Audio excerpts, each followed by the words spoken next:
저희 계속해서 신명기 11장 보겠습니다. 신명기 11장 이번 시간에 1절부터 12절까지 보고요. 그 다음 시간에 13절부터 끝까지 보겠습니다. 신명기 11장 제가 먼저 기도하고 시작하겠습니다.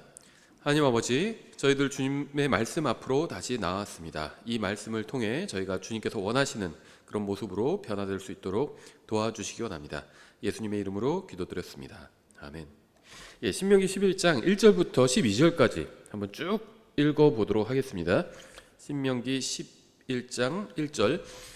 그러므로 너는 주 내 하나님을 사랑하고 그분께서 명하신 책무와 법규들과 판단의 규범들과 명령들을 항상 지킬지니라.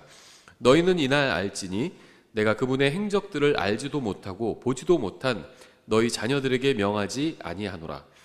그들은 주 너희 하나님의 징계와 그분의 위대하심과 그분의 강력한 손과 그분의 뻗은 팔과 그분께서 이집트 한가운데서 이집트 왕 파라오와 그의 온 땅에 행하신 그분의 기적들과 행적들과 또 주께서 이집트 군대와 그들의 말들과 병거들에게 행하신 일, 곧 그들이 너희를 추격할 때 그분께서 홍해의 물로 그들을 뒤덮고 멸하사 이날까지 그렇게 두신 것과 또 너희가 이곳에 올 때까지 그분께서 광야에서 너희에게 행하신 일과 루벤 자손인 엘리압의 아들들 다단과 아비람에게 행하신 일, 곧 온 이스라엘 한가운데서 땅이 자기 입을 벌리게 하사 그들과 그들의 집안 사람들과 장막과 그들이 소유한 모든 재물을 삼키게 하신 일을 알지도 못하고 보지도 못하였으나 너희 눈은 주께서 행하신 그분의 위대한 모든 행적들을 보았느니라. 그러므로 너희는 내가 이날 너희에게 명령하는 모든 명령들을 지키라. 그러면 너희가 강하게 되어 너희가 가서 소유할 땅에 들어가 그 땅을 소유할 것이며 또 주께서 너희 조상들에게 맹세하사 그들과 그들의 씨에게 주리라고 하신 땅, 곧 젖과 꿀이 흐르는 땅에서 너희가 너희 날들을 길게 하리라. 내가 들어가 소유할 땅은 너희가 떠나온 이집트 땅과 같지 아니하니 거기서는 내가 씨를 뿌린 뒤에 채소밭에 물을 대듯 내 발로 물을 대었으나 너희가 가서 소유할 땅은 산과 골짜기가 있는 땅이요 하늘에서 내리는 빗물을 흡수하는 땅이며 주 내 하나님께서 보살피시는 땅이니 곧 한 해의 시작부터 한 해의 끝까지 주 내 하나님의 눈이 항상 그 위에 계시느니라. 1절과 8절은 모두 다 그러므로라는 말씀으로 시작을 합니다. 본문은 이스라엘 자손에게 하시는 말씀이지만 예수님을 믿고 구원받은 신약 성도들에게도 영적으로 굉장히 큰 교훈을 줍니다. 만일 여러분이 하나님 앞에서 회개하고 예수님을 구원자로 믿고 구원받아 하나님의 자녀가 되었다면 여러분은 이전보다 비교할 수 없을 정도로 훨씬 더 좋은 상황에 있는 겁니다. 이스라엘 자손이 약속의 땅에 들어가게 되면 그들은 이집트보다 훨씬 나은 환경과 상황에 처해 있게 되는 거죠. 파라오의 채찍에 맞는 삶보다 이 젖과 꿀이 흐르는 곳에서 사는 것은 비교할 수 없을 정도로 나은 삶입니다. 2절에서 주님께서는 여러분의 자녀들에게 하시는 말씀이 아니라고 말씀하고 있어요. 그러니까 하나님의 말씀으로 먼저 내가 체험을 받아야 됩니다. 그리고 나서 내 아이들을 도와줄 수 있는 거죠. 어떤 부모들은요, 이 교회 선택을 자녀들을 기준으로 선택하시는 경우도 봤어요. 이해가 안 되는 건 아니지만 굉장히 안타깝더라고요. 자녀들이 별로 교회 와서 즐거워하지 않는다는 겁니다. 그러니까 독립침례 교회인데 우리 교회는 아니었어요. 다른 교회 다닐 때인데요. 이제 바른 성경과 바른 교리를 가르치는 독립침례 교회였는데 그 교회가 근데 자녀들을 위한 어떤 프로그램이나 시설은 거의 없었거든요. 어린 자녀들을 데리고 있었는데 자녀들을 위해서 일반 교회로 자기는 이 교회가 맞고 이 성경과 이 교리가 맞다고 생각하지만 자기 자녀들이 교회 오면 재미없어 한다. 그래서 일반 자녀들을 위한 프로그램이 많은 교회로 간다. 이렇게 얘기를 하더라고요. 자녀들을 위한 프로그램이 잘못된 건 아니겠죠. 그런데 이제 무엇이 우선순위인지를 잘 모르는 거죠. 본인이 하나님의 말씀으로 먼저 체험을 받아야 합니다. 그리고 자녀들을 하나님의 말씀으로 자기가 가르쳐야 되죠. 누가 대신 해주는 게 아닙니다. 특히 교회는 놀러 오는 곳이 아니죠. 교회 와서 즐거운 것은 잘못된 것이 아니지만 교회 놀러 오는 것은 아니죠, 기본적으로. 그래서 잘못된 선택을 한 건데요. 여기서도 오늘 본문에서 아주 특이한 점이죠. 자녀들에게, 지금 너희의 자녀들에게 하시는 말씀이 아니다, 이렇게 말씀하고 있어요. 그렇죠? 이 아이들은요, 아직 하나님을 모르는 경우가 많습니다. 뭐 저희 아이들도 마찬가지예요. 주일학교에서 배우기도 하고 하지만 아직은 잘 몰라요. 그리고 믿는다고는 하지만 정말 개인적으로 예수님과 교제를 나누고 있는지 그걸 알 수는 없습니다. 그렇죠? 그래서 계속 뭐 부모로서는 이제 아이가 성장할 때까지 계속 확인하는 방법밖에 없다고 생각을 합니다.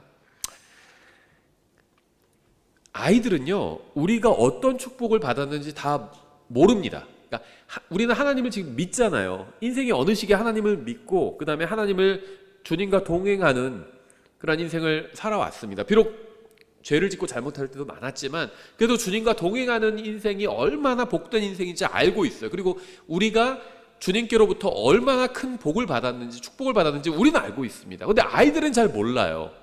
그렇죠. 어린 자녀들은 아직 죄의 종으로 산다는 것이 무엇인지 잘 모릅니다. 근데 우리는 알죠. 아직 어린 아이들은 그걸 모르는데 우리는 알아요. 어린 아이들은요, 아직 육신의 정욕대로 산다는 것이 무엇인지 잘 모릅니다. 그래서 여러분의 아이들은 구원받은 부모가 있는 가정에서 태어나고 자랐을 겁니다. 그렇죠? 뭐 아닌 경우도 있지만 적어도 절반 이상, 3분의 2 이상은 우리 교회에서도 아이들이 구원받은 가정에서 태어났습니다. 뭐 개신교회를 다녔건 뭐 개혁성경을 예전에 봤건 뭐 그런 걸 다 떠나서 구원받은 가정에서 태어났어요. 아이들이. 뭐 저희 가정 같은 경우도 마찬가지죠. 아이들도 다 구원받은 가정에서, 저희 가정에서 태어난 아이들은 구원받은 가정에서 태어난 아이들이죠. 개신교에서 소위 말하는 모태신앙이죠. 모태신앙. 근데 이 구원받은 부모가 있는 가정에서 태어난 것이 얼마나 복인지를 아이들이 잘 모르는 경우가 많다는 겁니다. 그리스도인 가정과 성경을 읽는 가정과 세상을 따라 살지 않는 가정에서 태어나고 성장한 아이들은 육신의 정욕대로 사는 부모와 그런 부모가 이끄는 가정에서 태어나고 자란다는 것이 무엇인지 제대로 알지 못합니다. 비교할 수가 없어요. 경험이 없으니까. 우리는 과거에 이 세상에서 죄의 종으로 살다가 오직 육신의 정욕대로만 살다가 구원을 받았죠. 우리는 구원받기 전에 이 황량한 광야와 같은 세상에서 방황하다가 젖과 꿀이 흐르는 땅으로 들어온 것과 같이 하나님의 인도와 돌보심과 보호 아래로 들어와서 살고 있습니다. 마치 이스라엘 자손이 파라오 밑에서 끝없는 노동에 시달리면서 살다가 하나님의 인도를 받으면서 그분 안에서 그분과 교제를 나누며 살게 된 것과 같습니다. 만일 여러분이 구원받았다면 여러분은 진짜 구원받은 거죠. 구원받았다는 건 그건 진짜 구원을 받은 걸 의미하죠. 당연히. 다시 태어났다면 진짜 하나님의 자녀로 다시 태어난 겁니다. 그러니까 구원이 진짜 구원받은 것처럼 다시 태어남도 이게 진짜라는 겁니다. 실제로 다시 태어난 거예요. 내 육신으로 느끼지 못할지 모르지만 예수님을 믿고 다시 태어난 사람은 실제로 다시 태어난 겁니다. 여러분이 구원받았다면 여러분은 예수님을 만나기 전과는 비교할 수 없이 정말 굉장히 좋은 상태에 있게 된 것입니다. 여러분은 보다 행복할 수 있고 만족할 수 있고 보다 기쁨이 넘치고 평안이 넘치는 삶을 살 수 있게 된 겁니다. 나는 구원은 받았지만 기쁨과 평안과 만족이 넘치지는 않는다. 이런 분들은요, 기쁨과 평안이 넘치는 삶을 살 수 있게 되었어요. 그것을 기억하면 됩니다. 무엇인가를 바꾸면 돼요. 그럼 그런 삶을 살 수 있는 겁니다. 구원받았다는 건요, 예수님을 만난 이후에, 구원받았다는 것은 예수님을 만나게 됐고, 그러면 예수님을 만난 이후의 삶은 만나기 이전의 삶과는 결코 비교할 수 없다는 겁니다. 그러니까 구원받았다는 건요, 구원받기 전과는 정말 비교할 수 없이 좋은 상황에 있다는 거예요. 이 세상에는 아직 이집트에 살면서 파라오의 권세 아래에서 사슬에 묶인 채 종노릇하는 사람들이 있습니다. 아직 이런 상태에 있는 사람이 있다면 한번 잘 들어보세요. 우리는 다 문제를 가지고 있습니다. 이 세상에 문제가 없는 사람은 없죠. 또 모두 죄도 지었습니다. 정욕과 나쁜 습관적인 죄 아래에서 살고 있고요. 회개하지도 않고 그 자리에 계속 머물러 있다면 아무리 오랜 세월이 흘러도 바뀌는 것이 없습니다. 아무것도 하지 않으면 시간이 오래 흐른다고 해서 저절로 뭐가 바뀌는 것은 아니라는 겁니다. 하나님의 자녀로 다시 태어나야 하는 것처럼 다시 태어난 사람은 이제 성장해야 합니다. 약속의 땅에서 하나님의 복을 누리는 것이 성장입니다. 이집트에서는 결코 성장할 수 없어요. 태어나지도 않으면 성장할 수가 없죠. 다시 태어나야 영적으로 성장할 수 있는 겁니다. 구원받았지만 현재 어려움으로 인해서 불평하는 이유는요, 이 구원받기 전에 과거를 잊었기 때문이에요. 구원받기 이전에 얼마나 비참한 죄인이었는지 잊었기 때문에 지금 현재의 작은 어려움으로 인해서 불평하는 겁니다. 하나님께서 우리가 바쁜 일상을 잠시 멈추고 하나님께서 과거에 우리를 어떻게 구원해 주셨는지를 생각해 보기를 원하십니다. 우리가 지금 현재 어떤 인생을 살고 있건 또 우리 앞에 어떤 어려움이 있건 상관없이 구원받기 이전과 비교할 수 없을 정도로 지금 현재는 과거에 비해서 훨씬 좋은 상태에 있어요.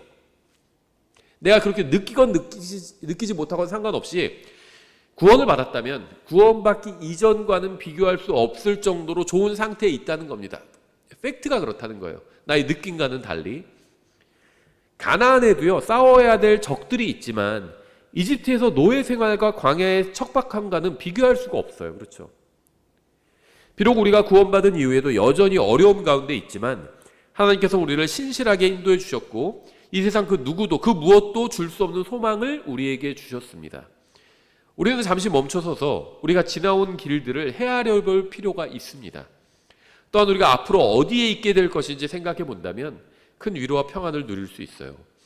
예수님이 우리를 구원해 주지 않으셨다면 우리는 맑은 정신으로 앉아서 하나님의 말씀을 강해하는 설교를 듣고 있거나 성경을 읽으며 영원을 바라보고 있지 못했을 겁니다. 예수님이 우리를 구원해 주지 않으셨다면 우리는 그리스도인 가정을 꾸리지 못했을 겁니다. 여러분, 나이대의 세상 사람들을 한번 생각해 보세요. 예수님이 필요 없다고 하면서 살고 있지만 그들의 인생을 보면 오히려 얼마나 예수님을 필요로 하는지 너무나도 잘 보입니다. 예수님 필요 없다고 하는 사람들이 있잖아요. 근데 오히려 그 사람들을, 나는 그 사람이 아니기 때문에 그 사람에 대해서 객관적으로 볼 수가 있죠. 나 자신에 대해서는 객관적으로 보기가 어려워도 남에 대해서는 객관적으로 볼 수가 있잖아요.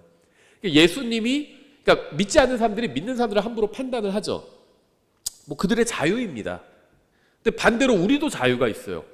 믿는 사람으로서 믿지 않는 사람들의 인생을 보면서 그들을 판단할 자유가 있잖아요. 내가 그들에 대해서 생각할 자유가 있죠. 근데 믿지 않는 사람들을 보면요, 자기는 예수님 없는 게 좋다, 나한테는 예수님 필요 없다 하지만 오히려 더 예수님이 필요하다는 게 보인다는 겁니다. 자신에겐 성경이 필요 없다고 하지만 그들의 인생은 오히려 너무나도 성경이 필요하다는 사실을 잘 보여줍니다. 여러분이 맑은 정신을 가지고 앉아서 하나님의 말씀을 읽고 그분의 뜻대로 살려고 하는 것 자체가 엄청난 기적이에요. 이 모든 것이 예수님으로 인해서 일어난 일입니다. 우리 주위에는 구원받았다고 하지만 삶은 전혀 변화되지 못한 채 사는 사람들이 넘쳐납니다. 진실로 구원받은 것인지 아닌지는 아무도 모르고 함부로 판단할 수도 없지만 한 가지 분명한 점은 구원받았지만 변화되지 않았다면 무엇인가 대단히 잘못되어 있다는 점입니다. 그러니까 제가 지금 드리는 말씀은 다른 사람을 함부로 판단하자는 것이 아닙니다. 저 사람은 구원받아서 하면서 왜 저렇게 뿐이 살지 못하지? 이렇게 판단하자는 게 아니에요. 내가 나보다 신앙생활을 잘 못해 보이는, 나는 예를 들면 나는 매주 교회에 나오는데 매주 예배를 드리는데 어떤 사람은 예를 들면 가끔씩 빠져요. 그럼 내가 그 사람을 보고 판단할 수는 있겠죠. 저 사람은 구원받았다고 하면서 왜 저렇게밖에 살지 못하지? 이렇게 판단할 수 있겠죠. 근데 나보다 훨씬 더 신앙생활 잘하는 사람이 나를 보면요, 나를 보고 또 같은 생각을 하겠죠. 저 사람은 구원받았다고 하면서 왜 저렇게뿐이 생활을 못하지? 난 성경을 하루에 10장씩 읽어요. 성경을 하루에 한 장 읽는 사람 보고 저 사람은 구원받았다고 하면서 왜 한 장밖에 안 읽지? 이렇게 판단할 수 있지만 하루에 성경을 예를 들면 30장씩 읽은 사람이 저를 보면 저 사람은 구원받았다고 하면서 왜 10장밖에 안 읽지? 이렇게 판단을 하겠죠. 나는 수입의 10분의 1을 하나님께 드립니다. 근데 저 사람은 한 100분의 1만 드려요. 난 저 사람을 보고 저 사람 구원받았다고 하면서 왜 저것밖에 안 드리지? 근데 10분의 절반을 드리는 사람은 저를 보고는 저 사람은 왜 구원받았다고 하면서 10%밖에 안 드리지? 이렇게 판단할 수 있잖아요. 그래서 이 다른 사람을 판단하는 것은 의미가 없습니다. 항상 나보다 신앙생활을 훨씬 더 잘하는 사람이 있어요. 그 사람이 날 보면 무슨 생각을 할까요? 그렇죠. 내가 마치 나보다 신앙생활을 못하는 사람을 보고 함부로 판단하는 것처럼 그렇게 판단해서는 안 된다는 겁니다. 특히 구원에 있어서는 더 그렇습니다. 저 사람 저거밖에 신앙생활을 못해? 내가 봤을 땐 구원받지 않은 것 같은데? 이렇게 판단하면요, 나보다 훨씬 신앙생활을 잘하는 사람이 나를 보고 똑같은 판단을 한다니까요.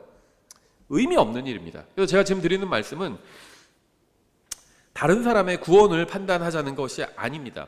다만 자신에 대해서 한번 판단해 보자는 거예요. 무엇을 판단하냐면 두 가지죠. 첫째는 나는 진실로 구원받은 사람인가, 이걸 판단해 봐야 되고요. 두 번째는 내가 예수님을 믿고 구원받았다면 나는 정말 하나님의 말씀대로 하나님의 자녀처럼 살고 있는가, 이거를 판단해 봐야 된다는 겁니다. 다른 사람을 판단하는 건 의미가 없어요. 구원은 마음으로 받는 건데 그 사람 마음이 어떤지 내가 모르잖아요. 행위를 봐서는 몰라요.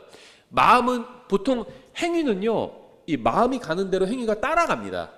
근데 꼭 그렇지 않은 경우도 가끔 있잖아요.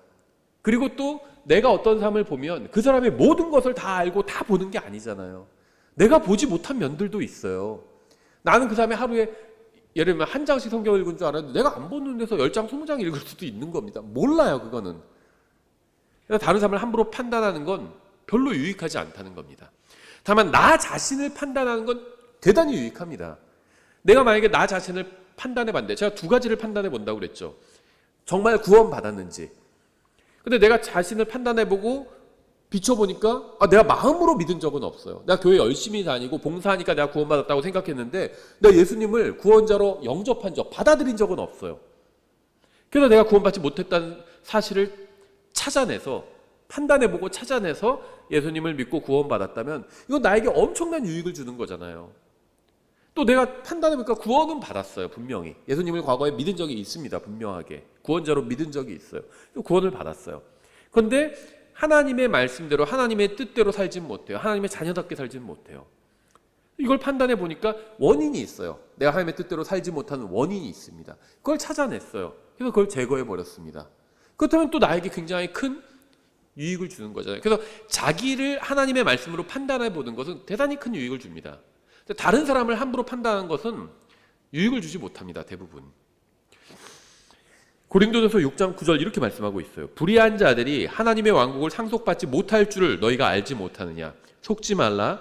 음행하는 자나 우상 숭배하는 자나 간음하는 자나 여성화된 남자나 남자와 더불어 자신을 욕되게 하는 남자나 도둑질하는 자나 탐욕을 부리는 자나 술주전뱅이나 욕하는 자나 착취하는 자는 하나님의 왕국을 상속받지 못하리라.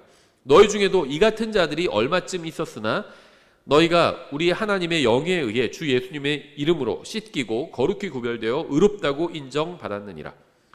하나님께서는 음행하고 우상숭배하고 간음하고 도둑질하고 탐욕을 부리는 자들을 구원해 주셨죠. 주님께서 구원해 주신 목적은요, 이러한 짓을 계속 하라고 구원해 주신 것은 아니었습니다. 이런 짓을 하던 자들을 구원해 주신 이유는 예수 그리스도의 피로 깨끗이 씻어 새로운 인생을 살게 하기 위함이었습니다. 구원받았으면 구원받은 사람답게 살아야 합니다. 이집트를 탈출했으면 이집트인처럼, 또 이집트인들의 노예처럼 살아서는 안 됩니다. 죄로부터 구원받았으면 더 이상 죄에게 종노릇 해서는 안 됩니다. 구원받기 전에 짓던 죄를 계속 용납해서는 안 됩니다. 주님을 만나기 전과 후가 같을 수는 없습니다. 같다면 무엇인가 되게 대단히 잘못된 거예요. 자기중심적이던 과거를 그대로 유지하려는 생각은 버려야 합니다. 디도서 3장 1절도 이렇게 말씀하고 있어요. 자, 이제 구원받기 전과 후가 같아서는 안 된다는 것을 보여드리는 거고요. 이 신명기 지금 읽은 본문, 신명기 11장 1절부터 12절과 무슨 관련이 있느냐. 신명기 11장은 하나님을 사랑하라는 말씀으로 시작을 하죠. 그리고 그분의 명령들을 지키라고 말씀하고 있어요. 근데 그 근거가 뭐냐면 과거에 주님께서 우리에게 행하신 일들을 생각해보고 그 행하신 일들의 진정으로 감사한다면, 또 그 일로 인해서 우리가 무엇인가 변화되었다면 그에 걸맞게 살아야 한다는 그 말씀을 하고 있는 겁니다. 주님께서 아무것도 해주지 않으시고 사랑하라고 또 명령을 지키라고 말씀하시는 것이 아니죠. 이집트에서 구원해 주셨어요. 그러니까 주님께서 사랑하고 하나님을 사랑하고 명령을 지키라고 요구하시는 것이 지나친 요구가 아니라는 겁니다. 노예 생활에서 해방시켜 주셨잖아요. 감옥에서 나가게 해주신 겁니다. 그리고 주님께서 몇 가지를 요구하신 거죠. 지나친 요구가 아니라는 겁니다. 그리고 이것은 우리에게도 마찬가지라는 거예요. 우리가 구원받았다면 구원받기 이전과는 다른 삶을 살아야 된다는 겁니다. 정말 죄로부터, 지옥으로부터 구원받아 영원한 생명을 받게 되었다면 그 영원한 생명을 받기 이전과는 다른 삶을 살아야 되겠죠. 우리나라 그 로또는 뭐 당첨 금액이 크긴 크지만 미국에 비하면 적죠. 미국은 뭐 몇천억 이렇잖아요. 그럼 만약에 미국에서 누군가 그 로또에 당첨이 됐다면 당첨되기 전과 후의 삶이 같진 않겠죠. 당첨금으로 몇천억을 받은 사람이 그 이전과 이후가 삶이 같진 않겠죠. 우리는 영원한 운명이 바뀌었어요.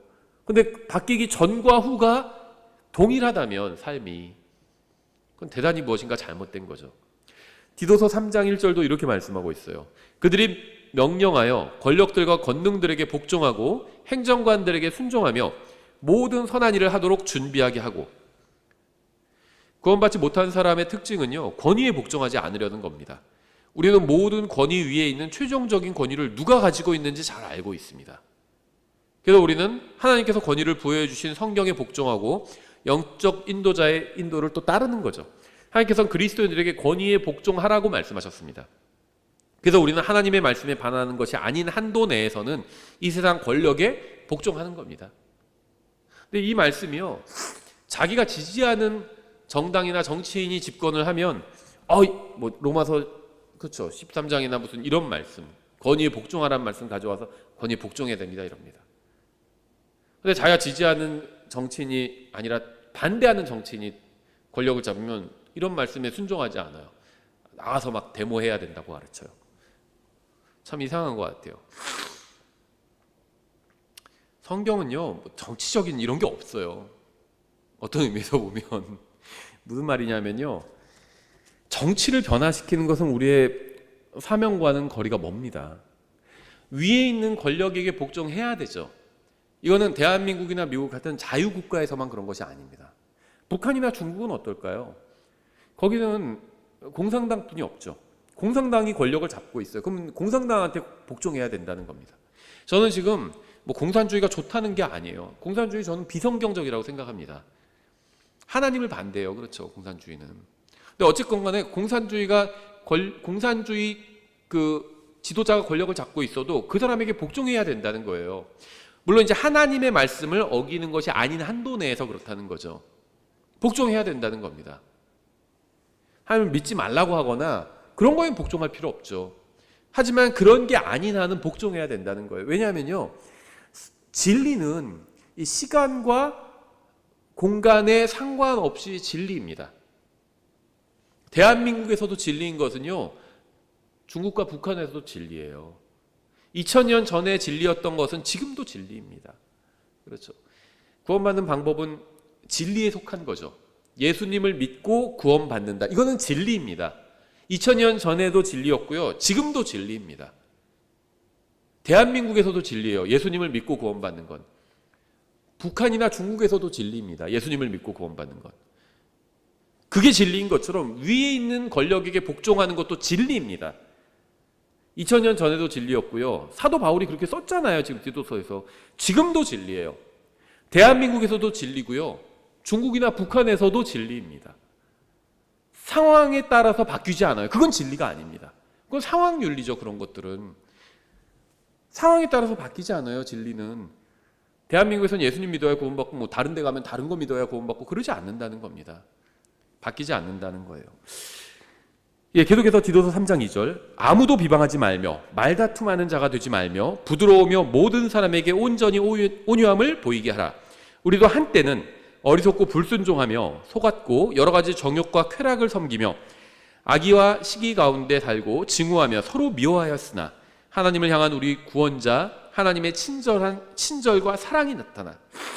이게 너무 감사해요. 하나님의 친절이 먼저 나와요. 그리고 사랑도 막 자기 방식대로 사랑하는 사람들 있잖아요. 근데 하나님은 먼저 친절하게 사랑하셨습니다. 친절을 보여주셨어요. 그래서 loving kindness라는 말이 있죠. 친절한데 사랑을 담은 친절이에요. 하나님의 사랑이 그런 친절입니다. 그런 사랑이고, 하나님의 친절과 사랑이 나타난 뒤에 그분께서 우리를 구원하시되 우리가 행한 의로운 행위로 하지 아니하시고 자신의 긍휼에 따라 다시 태어남의 씻음과 성령님의 새롭게 하심으로 하셨으며 우리 구원자 예수 그리스도를 통해 우리에게 성령님을 풍성히 부어주셨으니 이것은 우리가 그분의 은혜에 의해 의롭다고 인정받아 영원한 생명의 소망에 따라 상속자가 되게 하려 하심이라. 이것은 신실한 말이로다. 내가 확고하게 이것들을 단언하기를 내가 원하노니 이것은 하나님을 믿는 자들이 조심하여 선한 행위들을 지속하게 하려 함이라. 이것들은 선하며 사람들에게 유익하니라. 여기에는 구원의 목적이 잘 드러나 있습니다. 성경은 단 한 번도 구원받았으면 그것으로 족하다고 말씀하신 적이 없습니다. 우리는 선한 행위를 통해 구원받지는 않았지만 선한 행위를 하기 위해서 구원받았습니다. 말씀드린 것처럼요, 어떤 사람들은요, 기독교가 정치적인 것이다 이렇게 생각하는 분들이 있어요. 또 사회적인 것이다 뭐 이렇게 생각하는 분들도 있습니다. 그래서 뭐 구제 사업을 한다든지 뭐 이런 게 기독교의 본질이라고 생각하는 분들도 있고요. 아니면 어떤 분들은 막 종교적인 것이라고 생각합니다. 하지만 성경적 기독교는 이런 것들과는 거리가 멉니다. 성경적 기독교는요, 죄를 제거하시고 혼을 구원하시고 인생을 변화시키는 예수 그리스도와 개인적인 관계를 맺는 거예요. 이게 성경적 기독교입니다. 죄를 제거하시고 혼을 구원하시고 인생을 변화시키는 분이 예수님이잖아요. 그분과 관계를 맺는 게 성경적 기독교입니다. 다니던 교회를 바꾸고요, 읽던 성경을 바꾸고 옷차림을 바꿔도 예수님과 아무런 관계도 맺지 않고 그분과 아무런 교제도 나누지 않는다면 그건 성경적 기독교와는 무관한 삶을 살고 있는 겁니다. 교회를 바꾸고 성경을 바꾸고 옷차림을 바꾸고 친구를 바꿔도 아무 변화가 일어나지 않을 수도 있어요. 왜냐하면 하나님 앞에서 의미 있는 진정한 변화는 오직 예수님께서 나를 바꿔주실 때만 가능하기 때문입니다. 그러니까 예수님께서 나를 바꿔주셔야 제대로 변화받을 수 있는 거예요. 로마서 6장 1절에도 이렇게 되어 있습니다. 그러면 우리가 무슨 말을 하겠느냐? 은혜가 넘치게 하려고 우리가 죄 가운데 거하겠느냐? 그러니까 성경을 잘 모르는 사람들은 복음을 믿기만 하면 구원받고 또 한 번 구원받은 사람은 결코 구원을 잃어버리지 않는다 이렇게 얘기하면요, 구원받은 후에 마음껏 죄를 짓고 살아도 되는 것 아니냐고 하는 사람, 그런 질문을 합니다. 그렇죠? 그러니까 예수님 믿기만 하면 구원받고 한 번 구원받으면 영원히 구원 잃어버리지 않는다 이렇게 얘기하면요, 성경 잘 모르는 사람 가운데는 그러면 이제 예수님 믿고 구원받은 후에는 마음껏 죄 지면서 살아도 되겠네 이렇게 말하는 사람들이 있다는 거예요. 그래서 이런 사람들의 어리석은 마음을 하나님께서 미리 아시고 성경에 그 답을 기록해 두셨죠. 뭐라고 답하죠 성경이? 로마서 6장 2절에 나와 있죠. 결코 그럴 수 없느니라. 죄를 향해 죽은 우리가 어찌 그 가운데서 더 살겠느냐. 예수 그리스도 안으로 침례를 받은 우리가 다 그분의 죽음 안으로 침례를 받은 줄을 너희가 알지 못하느냐. 그러므로 우리가 죽음 안으로 침례를 받아 그분과 함께 묻혔나니 이것은 그리스도께서 아버지의 영광에 의해 죽은 자들로부터 일으켜지신 것 같이 그렇게 우리도 생명의 새로움 속에서 걷게 하려 함이라. 만일 우리가 그분의 죽음과 같은 모양으로 함께 심겼으면 또한 그분의 부활과 같은 모양으로 되리라. 우리는 이 사실을 아노라. 즉 우리의 옛사람이 그분과 함께 십자가에 못 박힌 것은 죄의 몸이 멸절되어 이제부터는 우리가 죄를 섬기지 아니하게 하려 함이니, 구원받아 하나님의 자녀가 되었다면 더 이상 죄에게 종노릇하며 살아서는 안 됩니다. 물론 구원받았다고 해서 단번에 모든 죄를 끊어내는 것이 쉽지는 않겠죠. 오히려 구원받은 사람은 더 이상 죄에 끌려다니지 않기 위해서 힘든 투쟁을 합니다. 구원받은 사람은 나약한 육신으로 인해서 죄를 지을 때도 있지만 죄가 자신을 주관하지 못하게 한다는 거예요. 그러니까 새가 내 머리 위로 날아가는 것을 내가 막을 수는 없지만 내 머리 위에 둥지를 짓는 것을 내가 그거는 못하게 할 수 있죠. 죄의 유혹에 빠져서 죄를 범할 때도 있지만 죄 가운데서 살려고 하지는 않는다는 겁니다. 죄에 빠지는 것과 죄 안에서 사는 것은 완전히 다른 일이에요. 구원받은 사람은 죄에 빠질 수는 있어도 계속 죄 안에서 살려고 해서는 안 됩니다. 에베소서 2장 1절 이렇게 말씀하고 있어요. 범법들과 죄들 가운데서 죽었던 너희를 하나님께서 살리셨도다.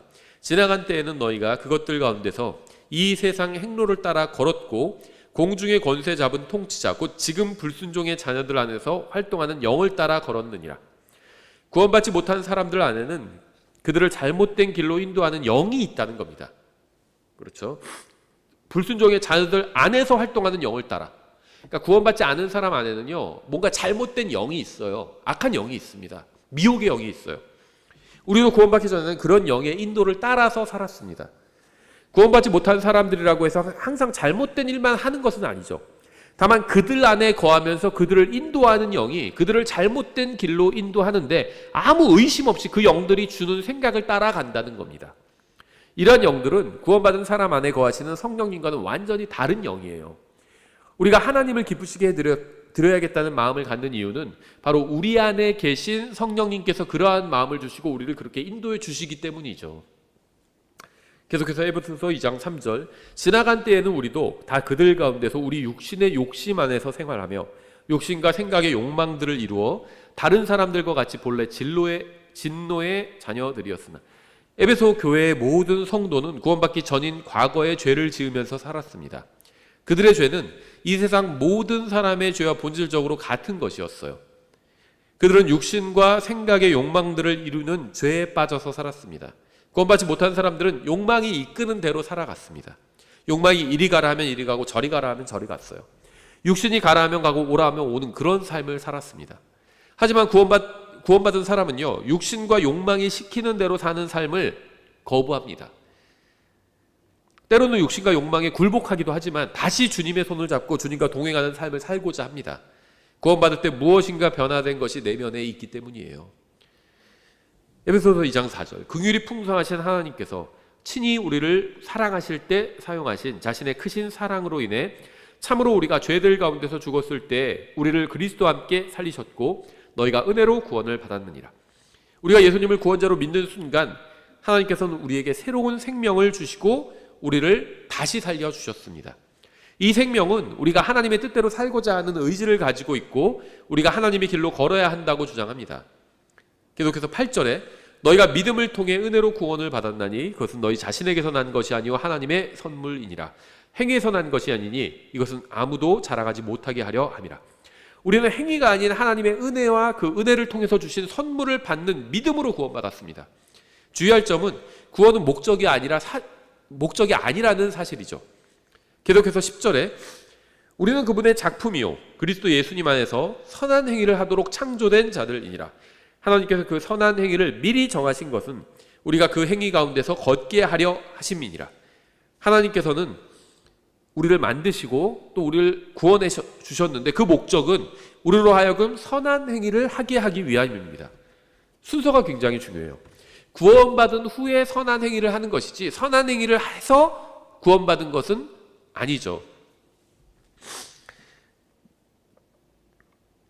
에베소서 2장 11절 계속해서 그러므로 기억하라 너희가 지나간 때 육체의 면에서는 이방인이요 손으로 육체에 행하는 할례를 받아 할례자라 불리는 자에 의해 무할례자라 불리던 자들이라. 그러므로 기억하라 너희는 지나간 때 무할례자라 불리던 자들이라 이렇게 말씀하고 있죠. 구원받기 전과 후 사이에는 엄청난 차이가 있어요. 이 차이를 느끼지 못한다면 대단히 잘못된 상태에 있는 겁니다. 예수님을 구원자로 믿고 구원받았다면 구원받기 전과 후가 달라야 합니다.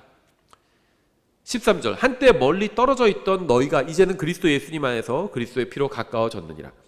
하나님으로부터 멀리 떨어져 있을 때와 예수 그리스도 안에 있을 때가 결코 같을 수가 없어요.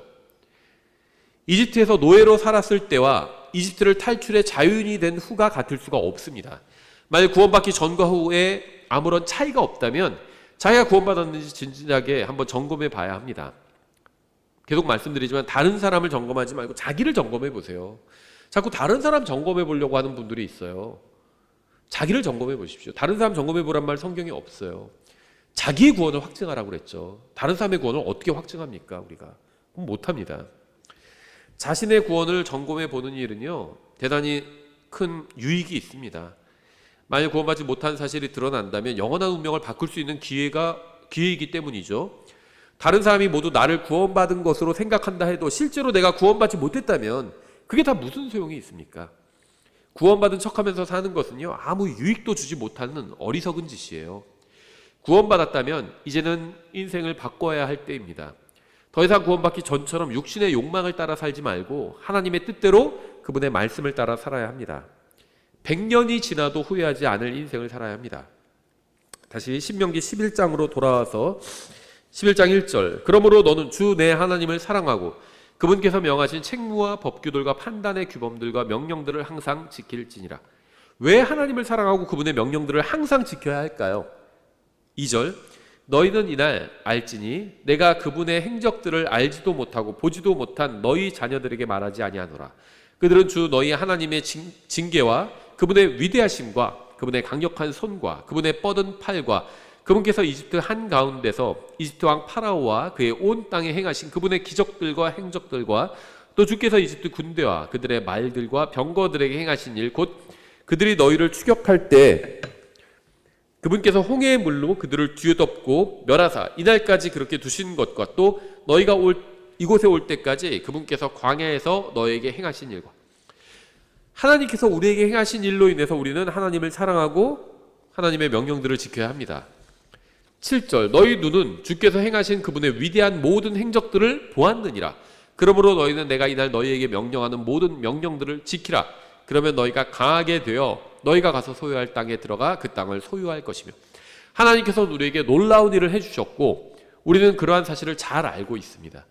그분은 우리를 죄와 사망과 지옥과 영원한 형벌에서 구원해 주셨습니다. 사실이 이렇다면 우리가 그분을 사랑하고 그분의 명령들을 지키는 것은 너무나도 당연한 일입니다. 저는 구원받기 이전에 과거로 돌아가고 싶지 않고 돌아가지도 않을 겁니다.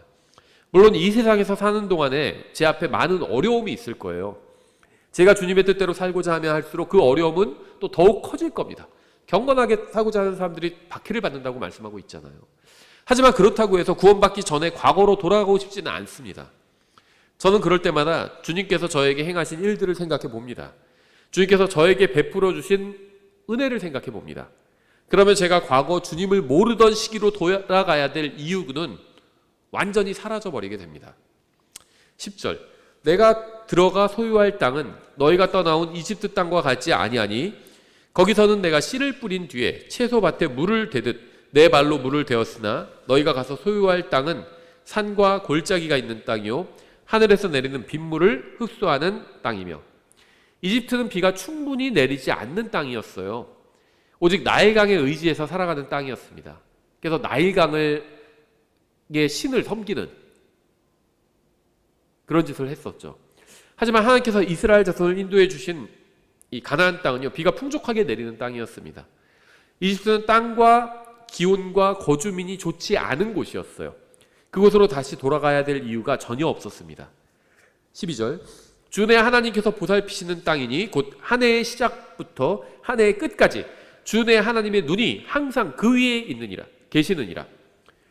하나님께서 인도해 주시는 땅은 주님께서 보시고 항상 지켜보시는 땅입니다. 보살피시고 항상 또 지켜보시는 땅이에요. 그리스도인의 인생도 마찬가지입니다.